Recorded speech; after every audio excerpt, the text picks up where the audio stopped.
Hi hello నమస్తే welcome to జనం మాట. నేను మీ ప్రవీణ్. ఈరోజు నంబూరి శంకర్రావు గారు పెదకూరపాడు నియోజకవర్గ వైఎస్ఆర్సీపీ క్యాండిడేట్, అలాగే ప్రీవియస్ ఎమ్మెల్యే గారు మనతో పాటు ఉన్నారనమాట.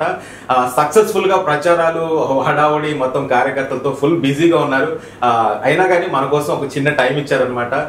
ఎలా జరగబోతుంది ప్రచారం, అలాగే ఎన్నికలకి ఎలా సన్నద్ధం అవుతున్నారు సార్ని అడిగి తెలుసుకుందాం. నమస్తే సార్. నమస్తే. ఎలా ఉన్నారు సార్? బాగున్నా. ఫుల్ జోష్ లో కనిపిస్తున్నారు. ఓకే, అండ్ అలాగే కొంచెం టైట్ గా కూడా ఉన్నారు, అంటే బాగా ప్రచారం బిజీలో ఉన్నారు అనుకుంటా. సార్, ప్రచారం ఎలా జరుగుతుంది అండ్ ఎలా వెళ్తున్నారు సార్ ఇప్పుడు మీరు? ప్రచారం అంటే ప్రత్యేకంగా చేయవసరం లేదు. నేను గత 5 సంవత్సరాల నుంచి కూడా పబ్లిక్లోనే ఉంటున్నాను. ప్రజాసేవ డెవలప్మెంట్లోనే నేను 5 సంవత్సరాలు కూడా గడపడం జరిగింది. ఇప్పుడు నాకు అది ఈజీగా పబ్లిసిటీ చేసుకోవడానికి నాకు ఈజీగా ఉంది కాబట్టి సంక్షేమ కార్యక్రమాలు, అభివృద్ధి కార్యక్రమాలు చెప్పుకుంటూ ప్రచారం చేస్తూ ఉన్నాను. సార్, ఇప్పటివరకు అయితే సంక్షేమ కార్యక్రమాల్లో టాప్లో ఉంది మంది. అండ్ ఇప్పుడు ప్రజెంట్ జగన్ గారు మేనిఫెస్టో రిలీజ్ చేస్తానని వెయిట్ చేస్తున్నారు. ఇప్పుడు మేనిఫెస్టో ఎలా ఉండబోతుందని మీరు ఎక్స్పెక్ట్ చేస్తున్నారు సార్? ఇప్పటివరకు 2019 మేనిఫెస్టో తోటే మ్యాక్సిమం మీరు ఏదైతే అనుకున్నారో అది ప్రజలకి చేకూర్చారు. అలాగే ఇప్పుడు 24 మేనిఫెస్టో ఎలా ఉంటుందని మీరు అనుకుంటున్నారు సార్, ఎక్స్పెక్ట్ చేస్తున్నారు? జనం మెచ్చేలాగా ఆయన చేయగలిగింది మేనిఫెస్టో రిలీజ్ చేస్తాడు. అంతేగాని అబద్ధాలు గెలవటానికి ఈ వాగ్దానం చేస్తే సరిపోయిద్ది అనే దాని మీద ఆయన చేయడం చంద్రబాబు లాగా. ఎందుకంటే గతంలో 2014లో కూడా రుణమాఫీ చెప్పమని మేమందరం అడగటం జరిగింది. 50,000 అది సాధ్యం కాదన్నా అని అందరూ చెప్పడం జరిగింది ఆ రోజున. ఆయన అది చంద్రబాబు నాయుడు చేయలేకపోయాడు, ఫెయిల్యూర్ అయ్యాడు.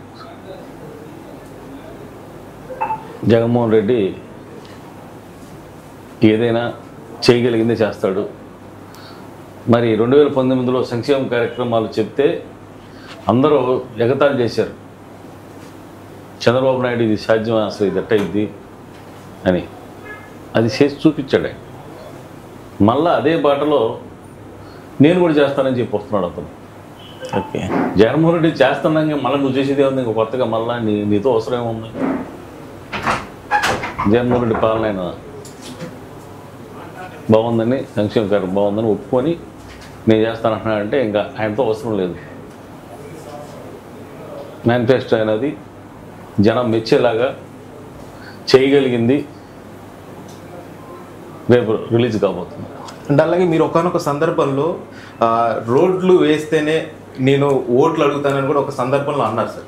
ఇప్పుడు ఎంతవరకు వచ్చింది సార్ మన పెదకూరపాడు కాన్స్టిట్యున్సీలో మీరు వేసిన రోడ్ల వరకు ఎంతవరకు వచ్చింది జనాలకు తెలియదు సార్? ఆల్మోస్ట్ రోడ్లన్నీ అయిపోయినాయి.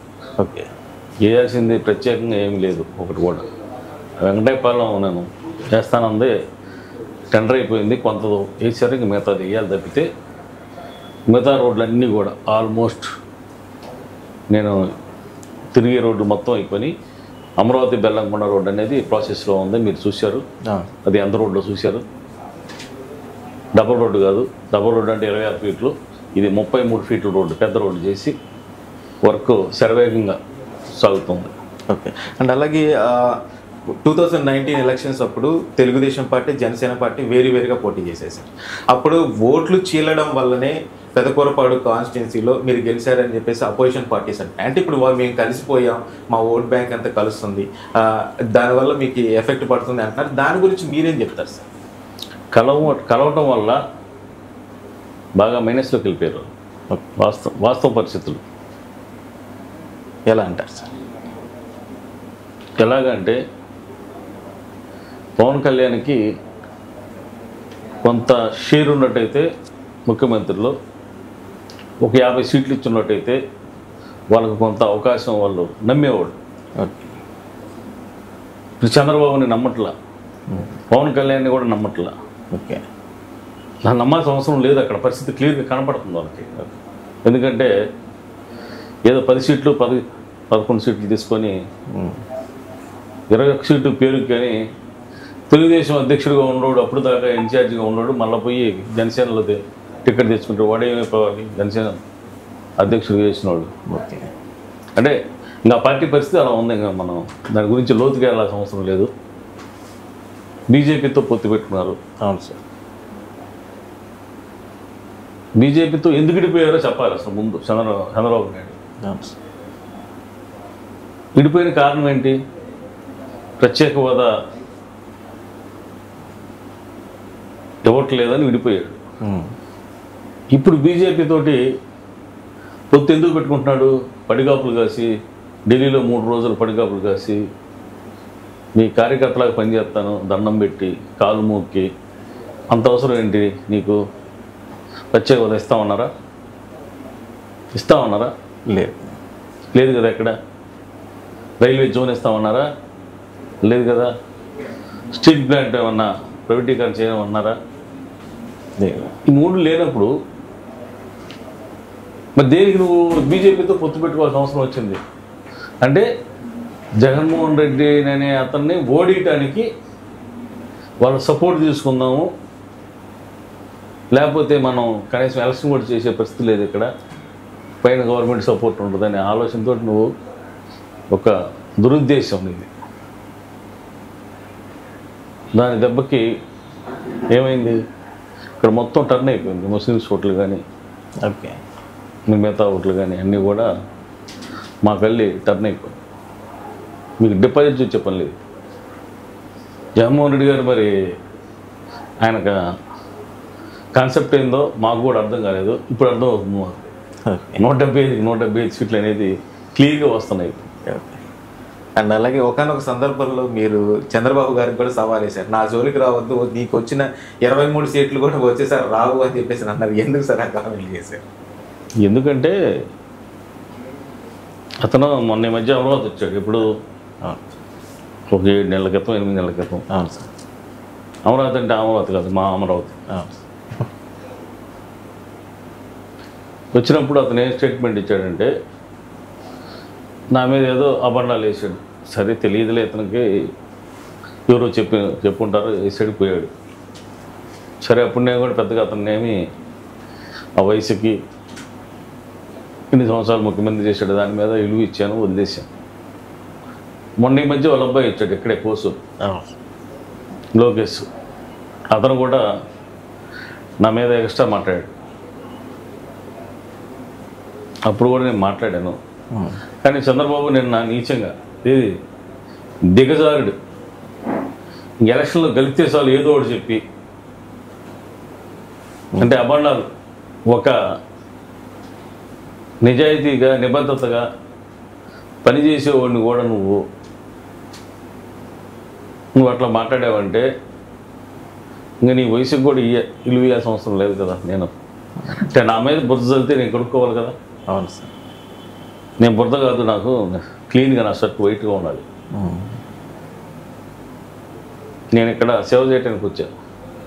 మీలాగా, మీ కార్యకర్తలాగా, నీలాగా దోసుకోవడానికి దాచుకోవడానికి రావాలి. నేను నా సొంత డబ్బులు ఖర్చు పెట్టుకొని ప్రజాసేవ చేస్తాను. మా ప్రభుత్వం రాగానే అమరావతి బెల్లకొండ రోడ్డు వేస్తాడంట. ఆల్రెడీ వర్క్ అయిపోవస్తుంది, దాని రోడ్డు వేస్తానని చెబుతున్నాడు. కనీసం నువ్వు సీనియర్ నాయకుడివి, 40 సంవత్సరాలు ఉండవు, నువ్వు ఏ నియోజకవర్గం ఏం జరుగుతుంది, ఏ ఎమ్మెల్యే ఏంటో కనీసం ఇంతవరకు నువ్వు తెలుసుకునేది ప్రతిపక్షంలో ఉండి ఇన్ని క్షుణ్ణంగా తెలుసుకోవచ్చు. నీకన్నా చాలా చిన్నవాడు జగన్. మరి ప్రతిపక్షంలో ఉండగా ఏ నియోజకవర్గం ఏంటి, ఎక్కడ ఏమి చేస్తే డెవలప్ అయ్యిద్ది అనేది మొత్తం అవగాహన పట్టించుకున్నాడు ఆయన. అయిన తర్వాత ఎన్ని ఇంప్లిమెంట్ చేశాడు జగన్మోహన్ రెడ్డి గారు. నీకు ఇన్ని సంవత్సరాలు ఉన్నా నువ్వేమీ చేయలే. హైదరాబాద్లో కూర్చొని నువ్వేం ఊరికేం చేయలేవు. ఊరికి వచ్చి చెయ్యిపోయి నువ్వేదో గ్రాఫిక్స్ ఇప్పించావు. మరి అట్లాగే ముద్దూరు దగ్గర బ్రిడ్జి కడుతున్నాం ఆల్రెడీ. దాన్ని ఏమన్నాడు, మా ప్రభుత్వం రాగానే కడతామని చెప్పాడు. అమరావతి నుంచి తుళ్ళూరు వెళ్ళడానికి రోడ్డు లేదు సరిగ్గా. దాన్ని డబల్ రోడ్డు 44 లక్షల కోట్లతో శాంక్షన్ చేయించి నేను అక్కడ ముద్దూరు దగ్గర బ్రిడ్జి కడతాను. ఆల్రెడీ అయిపోవచ్చింది. ఈ ఎలక్షన్ అయిపోయిన తర్వాత, కోడ్ అయిపోయిన తర్వాత ప్రారంభోత్సవం కూడా అయిపోయింది. దాన్ని కడతానని చెబుతున్నాడు. అంటే ఎంత అబద్ధం చేసి అవార్డాలు వేస్తూ ఉంటాడు. మరి మేము చేసేవి కూడా అతను చెబుతున్నాడు అంటే మేము కడతామని. కృష్ణానది మీద 66 కోట్లతోటి జగ్గీపేట నుంచి మనకి రావడానికి ఒక బ్రిడ్జి శాంక్షన్ చేయించి టెండర్ కూడా అయిపోయింది. ఆ బ్రిడ్జి మేము కడతామని చెబుతున్నాడు. అంటే నేను మొత్తం కష్టపడి శాంక్షన్ చేయించి టెండర్ వేయించి ఎన్ని చేసింది అతను కడతాడంట. మరి అట్లాగే ఇక్కడ స్టాండ్ అమ్ముతున్నాడు, స్టాండ్ శంకర్రావు అని మాట్లాడాడు నా మీద. స్టాండ్ ఎవరిది? ఈ రాష్ట్రం మొత్తం తెలుసు కదా. 750 కోట్లకి ఒక కాంట్రాక్టర్కి పడుకోవటం జరిగింది స్టాండ్. అతను తీసుకుంటున్నాడు. ఆ డబ్బులు సంక్షేమానికి వెళ్తున్నాయి, జగన్మోహన్ ప్రభుత్వానికి వస్తుంది. ఓకే, స్టాండ్కి నాకేం సంబంధం ఉంటుంది? అసలు ఏమైనా సంబంధం ఉంటుందా? లేదు సార్. మరి నువ్వు ఎందుకు మాట్లాడుతున్నావు? నీ టైంలోనే నువ్వు, మీ కార్యకర్తలు, మీ ఎమ్మెల్యేలు అవినీతి చేస్తే 100 కోట్లు పెనాల్టీ చేశారు. ఇక్కడే వేసింది అమరావతిలోనే. 100 కోట్లు పెనాల్టీ చేశారు. అది మరి అవినీతి జరిగింది కదా మీ దాంట్లో, మీ ప్రభుత్వంలోనే జరిగింది కదా. నా మీద అభాండాలు ఎట్లా వేస్తావు? ఇంకోటి కూడా మాట్లాడాడు, నీచమైన మాటలు. తెలంగాణ నుంచి లెక్కర్ తెచ్చి నేను ఇక్కడ లెక్కర్ అమ్ముతానంట. నీకు చీప్ బుద్ధులు ఉంటాయి, నీకు నువ్వు ఏదైనా మాట్లాడతావు, నువ్వు ఏదైనా చేస్తావు. కానీ ఇక్కడ ఎవరికి లేవు, నాకు అవసరం లేదు. మీ ఎమ్మెల్యేలు మీ వాళ్ళు చేశారు కాబట్టి అదే పేపర్ రాసిస్తే నువ్వు చదువుతున్నావు. ఇంకోటి కూడా ఏదో మాట్లాడాడు. ఎమ్మెల్యే గెలిచినాక తెలుగుదేశం పార్టీలోకి వస్తాడు, నేను రానిను అన్నావు. అంటే నాకు గెలుపు ఒప్పుకున్నావు కదా నువ్వు. సరే, పార్టీలోకి వస్తానా రానా అనేది సెకండరీ తీసేయి కదా. ఓకే, నేను గెలుస్తున్నాను కదా, నేను గెలిచిన తర్వాత నువ్వు రానివు. ఎవడొస్తానండి? నీ పార్టీలో కూడా వస్తానని చెప్పాను. ఇప్పుడన్నా ఎవరికైనా చెప్పానా? సిగ్గు శరం ఉండాలి మాట్లాడటానికి, వయసు రాగానే కాదు. ఎందుకంటే మేము, నా తాతలు, మా నాన్నలు కాంగ్రెస్ పార్టీ, తర్వాత రాజశేఖర అభిమానులు మేము. ఆయన చనిపోయిన తర్వాత దీంట్లోకి వచ్చాం. అంతేగాని తెలుగుదేశం పార్టీలోకి ఎందుకు వస్తాం మేము? మాకు అవసరం ఏంటి? ఒకసారి ఆలోచన చేయాలి. అంటే జనాలు అందరూ తెలుసు ఇదంతా. నేనేందో, నా పరిస్థితి ఏందో ఇక్కడ జనాలకి, పబ్లిక్, మా నియోజకవర్గంలో చెప్పుకోవాల్సిన అవసరం కూడా లేదు. ఇది మా నియోజకవర్గానికి అయితే నేను చెప్పాల్సిన అవసరం కూడా లేదు. నేనేదో తెలుసు. అంటే మీడియా, పబ్లిక్ చూశారు కదా, పబ్లిక్ తెలియాలి కాబట్టి నేను మాట్లాడుతున్నా. ఆంధ్రప్రదేశ్కి, తెలంగాణకి తెలియాలి కదా. తెలంగాణలో కూడా నేనేదో తెలుసు, తెలియాలి కాబట్టి చెబుతున్నా. ఇది అందుకని మాట్లాడుతున్నా తప్పితే, లేకపోతే అతను అన్నాడని చెప్పి ఇంకోటి అన్నాడని చెప్పి నేను మాట్లాడాల్సిన అవసరమే లేదు నాకు. నేను ఎప్పుడు కూడా ఇప్పుడు దాకా మీడియా ముందు నేను రాను. జనరల్గా నాకు అవసరం లేదు. నేను పని మీదే ఉంటే ఎక్కువ. ఏం పని చేద్దాం అనే దాని మీద పని ముఖ్యం నాకు. అలాగే మీరు ప్రజల్లోకి, అంటే మీ ప్రతి ఒక్కరు, ఒక సామాన్య కార్యకర్త కూడా మీకు కాల్ చేయడం కానీ, ఇప్పుడు మీరు రీసెంట్గా కిందనే, మీ ఆఫీస్ కిందనే ఒక సామాన్య కార్యకర్తకు మీరు ఫోన్ చేశారు సార్, మీ నెంబర్ ఉంది. ఎందుకు అంత గ్రౌండ్ లెవెల్లో మీరు వెళ్తుంటారు కదా, ఎందుకు అంత అంటే ఎలా అనమాట? అట్లా అంటే చాలామంది ఎమ్మెల్యేలు అంటే, ఎమ్మెల్యే దగ్గరికి వెళ్ళాలంటే ఒక డెలివరీ తీసుకొని ఒక పిఏని మాట్లాడడం, లేదంటే ఒక 10 మందిని దాటుకున్న తర్వాత ఎమ్మెల్యే దగ్గరికి వెళ్ళాలి. కానీ మీ దగ్గరికి వెళ్ళాలంటే మాత్రం సింపుల్గా ఏ కార్యకర్త కానీ సామాన్యుడు కూడా డోర్ తీసుకొని వచ్చి మాట్లాడాలి. ఎందుకు సార్? వాడు అవసరం తీర్చాలి కదా నేను. ఓకే, అతను ఏ అవసరం ఉందో అతనికి అది తీర్చలేనప్పుడు మనం చేస్తానని చెప్పి హామీ ఇచ్చాం. ఓకే, మీకు ఏదైనా నేను చేసి పెడతానని హామీ ఇచ్చాను. అన్నీ చేయకపోవచ్చు, నేను కూడా చేయలేకపోవచ్చు. కొన్ని నా చేతిలో, నా పరిధిలో ఉండయి. నేను కంపల్సరీగా పార్టీలతో కూడా పని లేదు. ఈ నియోజకవర్గంలో పోయి కనుక్కోండి, తెలుగుదేశంలో ఎక్కడైనా సరే అందరికీ సాధ్యమైనంత వరకు వాడికి ఆపద వస్తే హెల్ప్ చేయడానికి నేను ప్రయత్నం చేస్తాను. అంతే తప్పితే ఎక్కడా కూడా డీవియేషన్ లేదు నా దగ్గర. ఇప్పుడు చూసినట్లయితే లావు శ్రీకృష్ణదేవరాయలు కానీ, భాష్యం ప్రవీణ్ కుమార్ కానీ, వీళ్ళందరూ వాళ్ళ కాలేజ్ స్టాఫ్ను ఉపయోగించుకొని, వాళ్ళ స్టూడెంట్ని ఉపయోగించుకొని ప్రచారాలు చేస్తున్నారు. మీ కాన్స్టిట్యున్సీలో కూడా చాలామంది స్టూడెంట్స్ ప్రచారాలు చేస్తున్నారు. మీ ప్రచారం ఎలా ఉండబోతుంది? మీరు కూడా ఏమన్నా మీరు ఎలా చేయబోతున్నారు? మాకు స్టూడెంట్స్ వీళ్ళు అవసరం లేదు.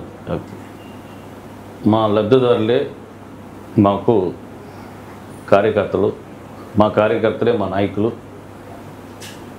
ప్రతి నాయకుడు కూడా పనిచేసి జగన్మోహన్ రెడ్డి గారు సంక్షేమం మీద, అభివృద్ధి మీద, మేము చేసిన అభివృద్ధి, మా శంకర్రావు గారు ఇలా కష్టపడ్డాడు అని మా నాయకులు, మా కార్యకర్తలు చెప్పే క్యాంపెయినే మాకు ఒక ఎలక్షన్ క్యాంపెయిన్. వాళ్ళలాగా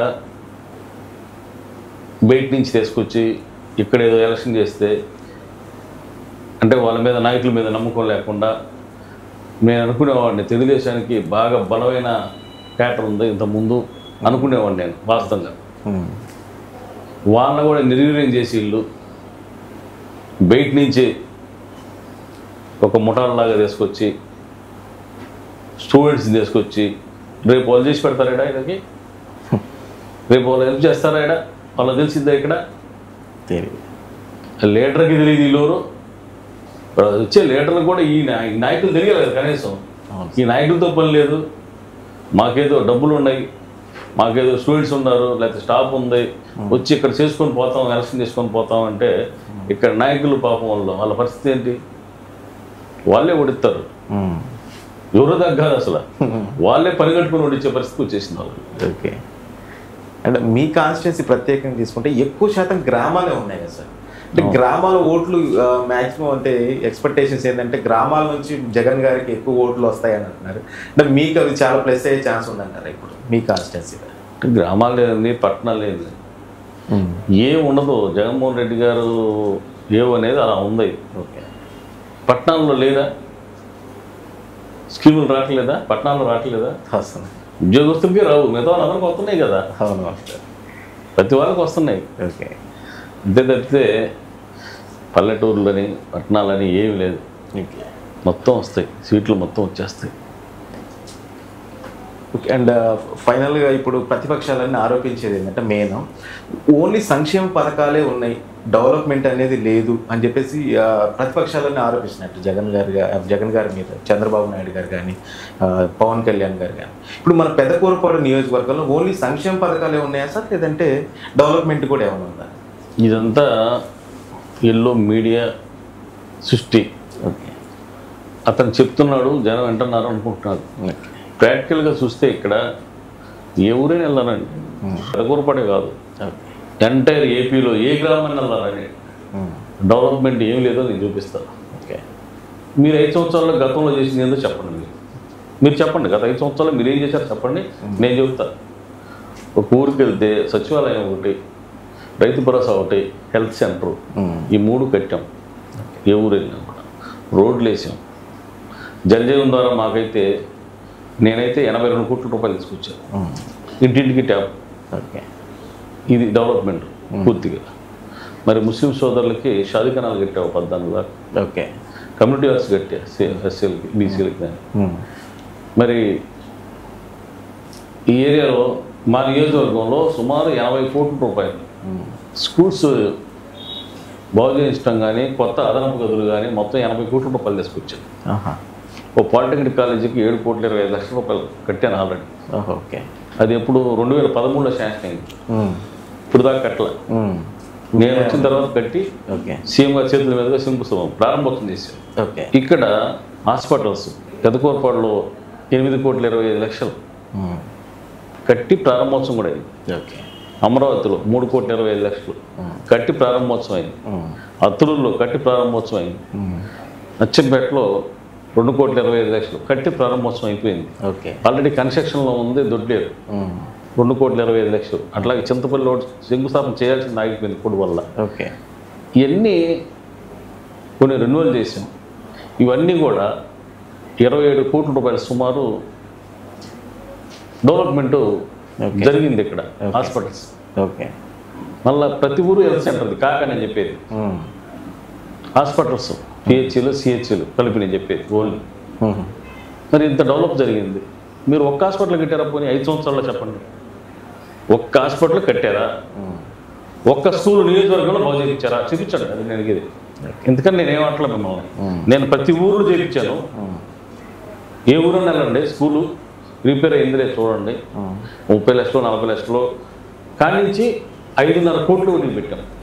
ఒక విలేజ్ దొడ్లేరు పక్కనే ఉంది, 5.5 కోట్లు పెట్టాం ఊరికి. ఓకే. స్కూల్స్కి. మరి ఇంత డెవలప్మెంట్ ఎలా జరిగింది? ఇది ప్రాక్టికల్. కావాలంటే పోయి ఎవరైనా చెక్ చేసుకోవచ్చు. నేను చెప్పినంటే అంకెలా కూడా ఎక్కడ తయారు ఉండదు. ఓకే. 1,500 కోట్ల రూపాయల సంక్షేమం వచ్చింది ఈ నియోజకవర్గానికి. ఓకే. ఈ నియోజకవర్గానికి 1,500 కోట్లు అమ్మఒడి కానీ, ఈబీసీ నేస్తం కానీ, చేయూత కానీ, పెన్షన్స్ ద్వారా కానీ ఇవన్నీ కలిపి 1,500 కోట్లు వచ్చింది. సుమారు 12,000 ఇళ్ల స్థలాలు ఇచ్చాం కాక. మరి ఇదంతా అభివృద్ధి కదా. మీరు ఇచ్చారు ఎప్పుడన్నా ఒక ఇళ్ల స్థలం ఇచ్చారా? మీ టైంలో ఒక ఇళ్ల స్థలం ఇచ్చారా చెప్పండి? ఓకే. ఒక్క స్కూల్ బాగు చేయించారా? ఒక్క హాస్పిటల్ కట్టారా? మరి ఇది ఎట్లా సాధ్యమైంది? నియోజకవర్గంలో ఉన్న రోడ్లు మొత్తం వేసాను నేను. 20 సంవత్సరాల నుంచి అయిన రోడ్లు మొత్తం కూడా ఎన్ని ఓకే నేను వేసాను. అమరావతి బెల్లంకొండ రోడ్డు సుమారు 150 కోట్ల రూపాయలు అది. ఓకే. నేను వేసాను, అది ఆల్రెడీ ప్రాసెస్లో ఉంది. మరి ఇది ఎట్లా సాధ్యమైంది? 700 కోట్ల రూపాయలు డెవలప్మెంట్ తీసుకొచ్చాయి నియోజకవర్గానికి. మీరు దీంట్లో కనీసం ఏదైనా ఒకటి కట్టారని చెప్పండి, మరి డెవలప్మెంట్ నేను ఒప్పుకుంటా. అందుకే నేను ధైర్యంగా నేను చేశాను అనుకుంటేనే నాకు ఓట్లు వేయండి, లేకపోతే నాకు అవసరం లేదని కూడా చెబుతున్నాను. ఇది డెవలప్మెంట్ కాదా? జగన్మోహన్ రెడ్డి గారు నిన్న ఆయన ఐటీ కడతానని చెబుతున్నాడు. పెదకూరపల్లిలో ఐటీ 5 సంవత్సరాలు నీకు ఇస్తే ఇక్కడ నువ్వేం కట్టావు? ఇక్కడ తాత్కాలికమైన అసెంబ్లీ కట్టావు, తాత్కాలికమైన మరి ఏం కట్టావు? ఐటీ కంపెనీ కట్టాలి కదా కనీసం, నువ్వు ఐటీ కూడా కట్టలేదు. ఇక్కడ డెవలప్మెంట్ అవడానికి అవకాశం లేదు. ఓకే. లేనప్పుడు అయ్యే చోట కట్టాలి. వైజాగ్లో డెవలప్ అయింది, అక్కడ నువ్వు ఎంకరేజ్ చేయాలి. వైజాగ్కి ఓకే చేయలే నువ్వు. ఇక్కడ పెదకూరపల్లి కడతారని జనాలకి గ్రాఫిక్స్ చెప్తున్నాను. ఒకసారి జనాలకు కూడా అర్థమైపోయింది నువ్వు చెప్పే మాటలు. ఇప్పటికైనా జగన్మోహన్ రెడ్డి గారు ఈ స్టేట్ డెవలప్ అవ్వాలంటే ఇక్కడ ఐటీ డెవలప్ అవ్వట్లేదు. 7 పోర్టులు డెవలప్ చేస్తూ ఉన్నాయి. మనకి సీ పోర్ట్ అనేది 900 కిలోమీటర్లు ఉంది సుమారు. అక్కడ పోర్ట్స్ వస్తే ఎక్స్పోర్ట్ ఇంపోర్ట్ వల్ల మనకి ఇన్కమ్ పెరిగింది. దాన్ని డెవలప్ చేస్తున్నాడు. మెడికల్ కాలేజీలు కడుతున్నాడు. ఎందుకు కడుతున్నాడు? ప్రజలకు ఉచితంగా వైద్యం చేయించాలి. చేపిస్తే అతని ఇన్కమ్ పెరిగింది. అతనికి వచ్చే ఇన్కమ్ వైద్యానికి పెట్టి, స్కూల్స్ పెట్టి, విద్యకు పెడితే అతను ఎక్కడ ఆర్థికంగా బలపడతాడు? అతను పేదవాడు. ఎస్సీలు, బీసీలు, మైనార్టీలు వీళ్ళందరూ వాళ్ళకి ఆర్థికంగా ఎట్లా వచ్చింది? వచ్చిన రూపాయి కూలి చేసి వచ్చిన రూపాయి విద్యకి, వైద్యాన్ని పెట్టుకుంటే డబ్బు ఎట్టొచ్చింది వాళ్ళకి? ఆర్థికంగా ఎక్కడ బలపడతాడు? అందుకని ఆయన వైద్యం కానీ విద్య కానీ 2 ఫ్రీగా చేశాడు. ఇంతకన్నా ఏం చేయాలి? ఒక పేదవాడు బలపడటానికి ఇంతకన్నా ఏం కావాలి? సార్, అలాగే 2014లో ఎలా అయితే వాళ్ళు చెప్పారో పథకాల గురించి, ఇప్పుడు కూడా 24లో కూడా సూపర్ 6 అని జగన్ గారి పథకాలని డబ్బులు ఇస్తామని అంటున్నారు కదా, దాన్ని నమ్మి ఏమన్నా ప్రజలు చేంజ్ అయ్యే ఛాన్స్ ఉందంటారు? అంటే 2014లో చెప్పి ఫెయిల్యూర్ అయ్యారు. ఓకే. ఆ మాటలు నమ్మరు. ఇక చంద్రబాబు చెప్పింది నమ్మటానికి అవకాశం లేదు. ఓకే. అతను చేయడు, మాట తప్పుతాడు అనే ఉద్దేశంతో జగన్మోహన్ రెడ్డి గారికి ఏదైనా చెప్పింది చేస్తాడు అనేది జనాల్లో ఉంది. ఓకే. అది మాత్రం 100%. అందుకు జగన్మోహన్ రెడ్డి గారికి ఓటు వేయాలి. ఇంకోసారి అవకాశం ఇస్తే ఇంకా డెవలప్మెంట్ పెరగడానికి మన ప్రాంతం. ఓకే. పోర్ట్స్ కానీ రాని, లేకపోతే వైజాగ్ కానీ ఆర్థికంగా మనకి అదొక సిటీ డెవలప్ అవడానికి కానీ, ఇవన్నీ మన గుంటూరు, విజయవాడ సెంటర్ అయ్యి అది డెవలప్ అవడానికి కానీ మళ్ళీ జగన్మోహన్ రెడ్డి గారు వస్తేనే మనం అన్ని రకాలుగా డెవలప్ అవడానికి అవకాశం ఉంటుంది. చంద్రబాబు వస్తే మళ్ళీ అతను గ్రాఫిక్స్ చూపించి, మళ్ళీ రాజధాని పేరు చెప్పి, మళ్ళీ అతను ఏదో నగరం కట్టాలనుకుంటున్నాడు, రాజధాని కట్టాలనుకుంటున్నా. ఒక నగరానికి ఆయన వయసు ఎంత? ఆయన ఉన్న మనసులో ఉన్న ఆలోచనలు అవన్నీ అతను చచ్చిపోయే వయసు వచ్చింది. ఆయనతో పెట్టుకుంటే మన రాష్ట్రం పాడైపోయింది. ఇది వాస్తవం. ఓకే సార్, అండ్ ఫైనల్గా పెదకూరపాడు ప్రజలకి మీరు ఏం చెప్పాలనుకుంటున్నారు సార్? 2024లో మీరు మళ్ళీ గెలిస్తే ఏం చెప్పాలనుకుంటున్నారు? 2024 నేను గెలుస్తాను. గెలిస్తే కాదు, నేను గెలుస్తున్నాను. గెలిచాక మీరు చేయబోయేవి? నేను చేయబోయేది వాళ్ళలాగా హామీలు ఇవన్నీ ఏమి ఇట్లేదు. ఓన్లీ ఇక ప్రజలు కృష్ణానది ఉంది పక్కన, వాళ్ళకి తాగునీరు, సాగునీరు చాలా తక్కువ. సాగర్లో నీళ్ళు లేనప్పుడు ఇబ్బంది పడుతున్నారు. ఎందుకని పులిసింతలో బ్యాక్ వాటర్ ఉంది ఎమ్మాజిగూడెం దగ్గర.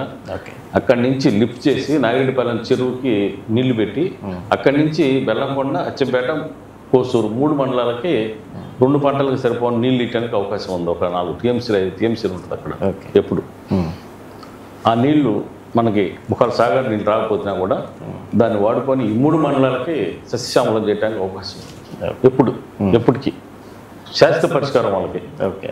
2 పంటలు పండించుకుంటారు, కమర్షియల్ పంటలు, బ్రహ్మాండమైన లైఫ్ వస్తుంది వాళ్ళకి. ఇది ఒకటి నేను తప్పనిసరిగా చేస్తా. స్మాల్ స్కేల్ ఇండస్ట్రీలు చదువుకున్న వాళ్ళు ఉన్నారు ఇక్కడ, అవి చేయడానికి అవకాశం ఉంది.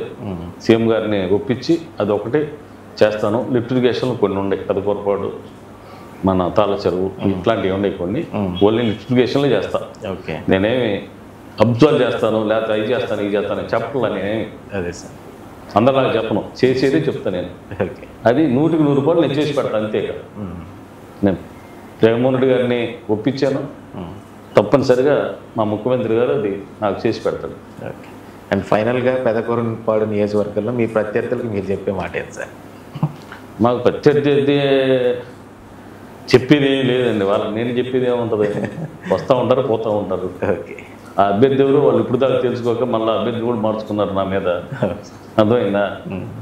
మరి వాళ్ళకి నేను సందేశం ఇచ్చేది ఏముంటుంది కొత్తగా? నాకు ఎవరైనా ఒకటే, లోకేష్ వస్తాడున్నాడు, లోకేష్ అయినా ఒకటే, చంద్రబాబు అయినా ఒకటే, ఉండోళ్ళైనా ఒకటే, పోయిన వాళ్ళైనా ఒకటే, ఎవరైనా ఒకటే నాకు. అందుకని నేనేంటి చేశాను కాబట్టి నాకు ఆ నమ్మకం ఉంది. ప్రజలు నన్ను ఆశీర్వదిస్తారు.